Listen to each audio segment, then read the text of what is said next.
Eu gostaria de citar, né, de fazer a menção de um texto que está no Salmo 32, verso 3, que diz: enquanto calei os meus pecados, envelheceram os meus ossos. Enquanto calei os meus pecados, envelheceram os meus ossos.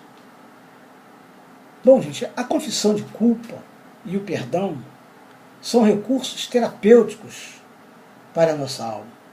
E quero contar para vocês uma história.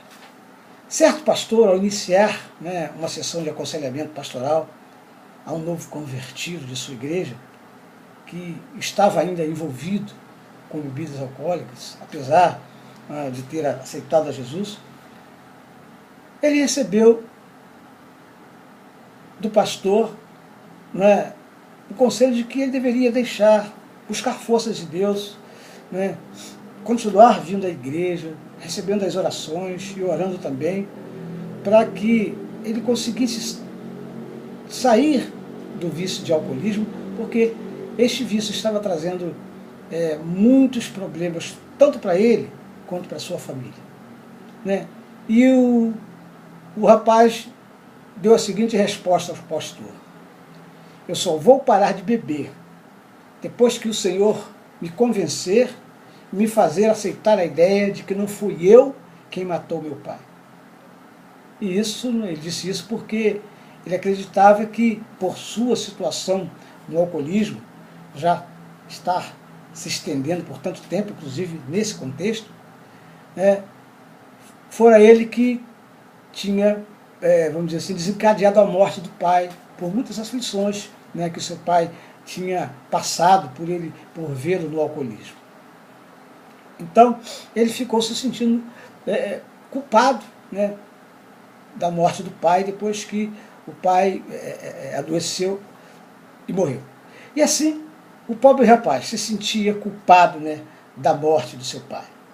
Gente, é bastante complexo o mecanismo psicológico que rege a vida de cada um de nós. Muitos tratados, muitas literaturas têm sido escritas buscando trazer esclarecimentos sobre os segredos que abriga a nossa mente e os nossos comportamentos, suscitando o surgimento, inclusive, de várias escolas interpretativas. E em todas elas, o sentimento de culpa tem sido estudado, uma vez que ele assume importantíssimo papel geral no comportamento humano. E para avaliarmos a dimensão da frase proferida pelo Moço de Belém, por Davi, recordemos que ele escreveu o Salmo 32 após ter se convencido do pecado, e após ter confessado outros pecados no Salmo 51.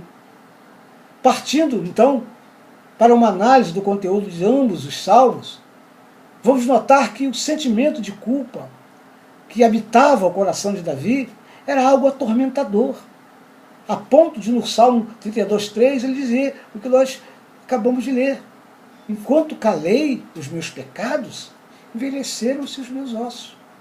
Então, a experiência do remorso e do sentimento de culpa é algo muito aflitivo, angustiante e infelicitador.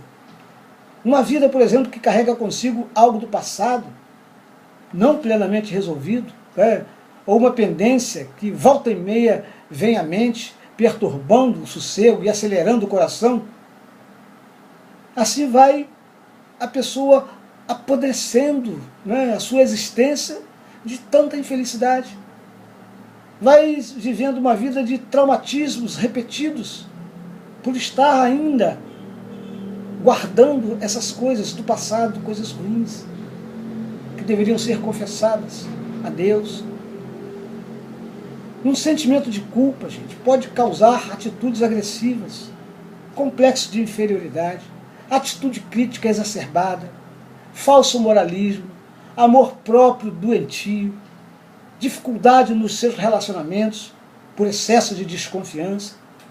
Então, a única condição de ajudar tais pessoas a saírem desse estado de putrefação da alma é o entendimento do perdão que Deus dá através do seu precioso sacrifício, do sacrifício do seu Filho Jesus, por nós. Perdão é a dimensão do jamais me lembrarei, como escreve o escritor aos Hebreus, do capítulo 10, verso 18. Perdão, no capítulo 10, versos de 10 a 18. Com isso, então, podemos afirmar que um dos primeiros passos para quem quer ter uma vida feliz e satisfatória, cheia de gozo, é confessar a Deus os seus sentimentos de culpa, os seus pecados, suas faltas e frustrações, e pedir a Deus que Ele o dê uma nova dimensão de vida. Uma dimensão de vida que propicia, né, o Espírito Santo de Deus. Só o Espírito Santo de Deus que pode nos lançar a uma nova dimensão de vida. Portanto, o que aconselho a você é que não abrigue no seu coração qualquer complexo de culpa, mas confesse este sentimento que tem tiranizado a sua alma. Confesse seus deslizes ao Senhor e receba o perdão do Pai e viva em plenitude. Deus te abençoe. Um abraço.